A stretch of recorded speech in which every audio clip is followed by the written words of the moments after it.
Hi everyone, we're out here at Bask in front of the Roots house, and this is an update on the garden installation project. We've pretty much installed 90 to 95% of the plants. Greg Jones will be installing another 40 to 50 Christmas ferns on the slope above us. But in the foreground here, we have a lot of the plants that were planted this late winter, early spring that are already blooming or growing vigorously. One of the reasons for that is we used river bottom dirt and added that to the existing rocky soil. And then we added plants that thrive in this sort of semi-sunny, semi-shady space. And so over here we have smooth hydrangea blooming. And 90% of the plants for this garden were chosen because there are the same plants 10, 20 feet away in the woods. So we added cultivated varieties of some plants because they're more beautiful or they have a behavioral characteristic that's more desirable for a garden space and easier to maintain.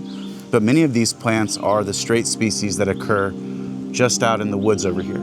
This is the front entrance to this particular lodging space, and I wanted to highlight some of the species that I chose to put in this garden so that it required the lowest amount of maintenance. It provided the highest amount of host plants for Lepidoptera species, so butterflies. We have a columbine that's just finishing blooming here. We also have liatris that's popping up slowly but surely in the area. The smooth hydrangeas are blooming. That'll provide nectar to butterflies and bees. We also have a number of different species of sedges, which are my favorite. So here we have Carex pennsylvanica, so Pennsylvania sedge. This can be used as a lawn replacement in the shade, and it's also an excellent ground cover. Next to that is another type of Carex called Carex laxicolmus, and I believe that one's called Little Bunny. There's another one called Hob, but they look the same. So we added those here to provide evergreen blue foliage and to highlight the hydrangea colors and so forth.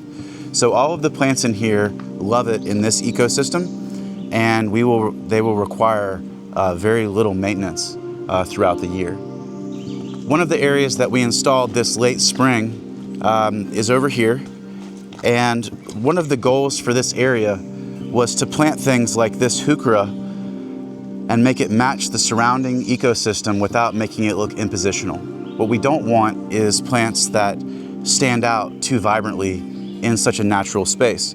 So this area has hundreds and hundreds of species, and we've been prioritizing the heuchera that are local and that we planted, as well as a number of the sedges. But if we come across a tree like this white oak seedling here, when I cut down all of the tree seedlings in the area to open it up, we're gonna keep these safe because these are what were here hundreds of years ago.